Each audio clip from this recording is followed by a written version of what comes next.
The reality on the ground is that Kimani Ichung'wa is not telling President William Samoei Arap Ruto the truth. Whatever is happening in Mount Kenya region as we speak is a clear indication that they will not vote for President Ruto in 2027. The rejection that the head of state received in Embu is a clear indication that Kimani Ichung'wa and those members of parliament from Mount Kenya region who are still in President Ruto's political circle are not telling him the truth. Over the weekend, I met a 76-year-old man from Kikuyu constituency. I was eager. I wanted to have an interview with him so as to understand what is taking place in Mount Kenya. But the old man declined. He told me he doesn't want anything to do with online.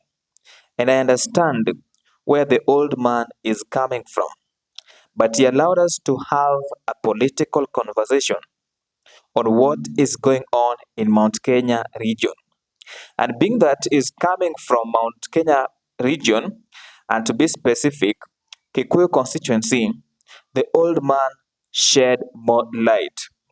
He started with a proverb, and I quote, "An old man sitting on a stool can see farther than a young man who has climbed a tree." And he told me that that is a Kikuyu proverb, and I know you are familiar with it. This is an old man who saw the regime of the late President Jomo Kenyatta. This is a man that voted for the late President Daniel Toroitich Arap Moi, who ruled this country for 24 years.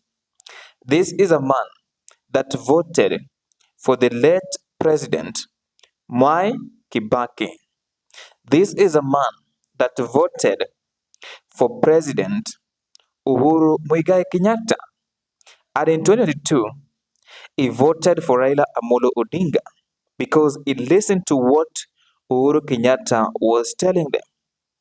Now, the old man exposed to me that in 2022, majority of young men and women in Mount Kenya region voted for President William Samoei Arap Ruto.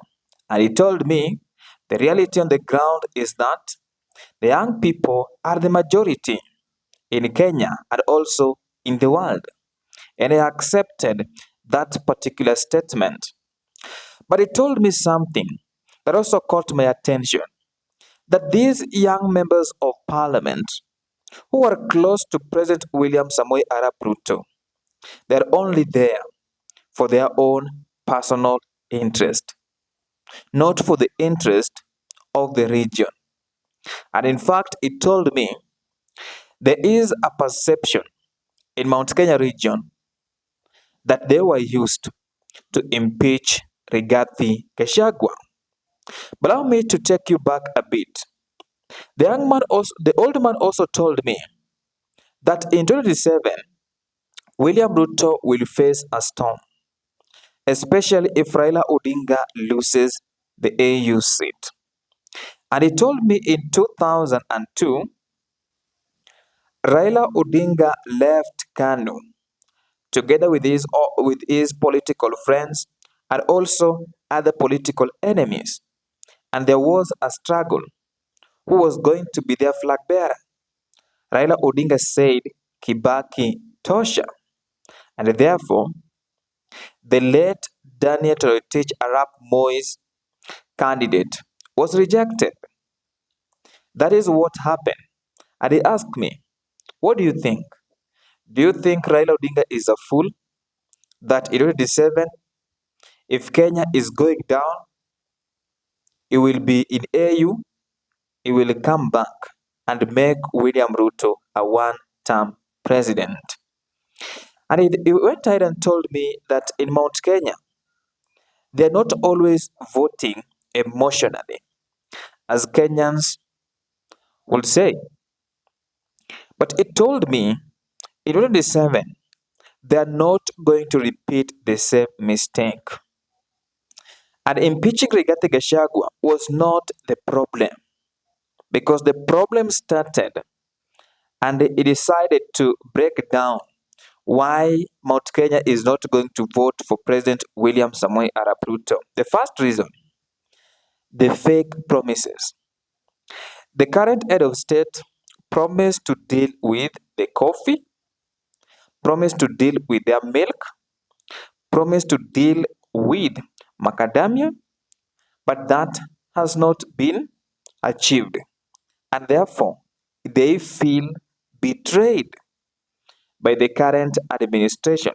And he told me, young man, don't always complain when the old ones in the society are saying that this man is a liar.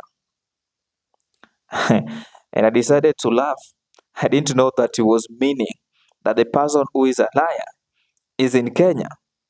So the reality on the ground, the fake promises that have not been fulfilled by the current head of state and is now being seen as someone who cannot be trusted.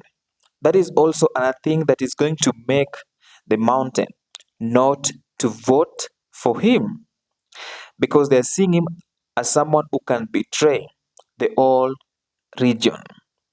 But the last thing that he told me that will make them not even to vote for him, he has ruined the economy because they are business people. And he told me Mount Kenya people always vote where they see their businesses will be protected. But under this administration, that is far from the truth.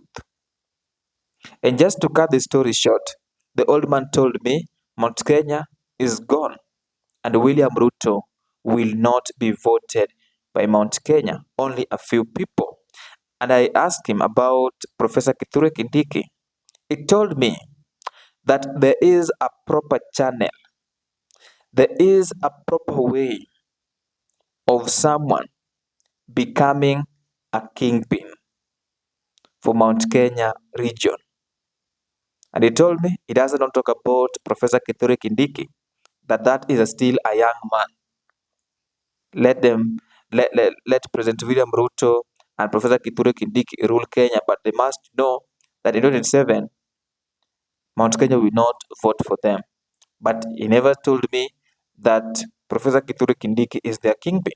He told me there is a proper channel to be followed for someone to be made a kingpin. In other words, he told me Mudamaki. So there is a proper channel for someone to be made Mudamaki. That is the short story that I had with the old man from Kikuyu constituency. And that's why I was telling you, it seems like Kimani Ichung'wa is not telling the head of state the truth. I promise at the end of my videos to carry out civic education. In case it is your first time, kindly subscribe and turn on the notification bell. But remember that you have to register as a voter, demonetize politics, and also vote for a policy. Don't just vote for someone because they are popular in your own area.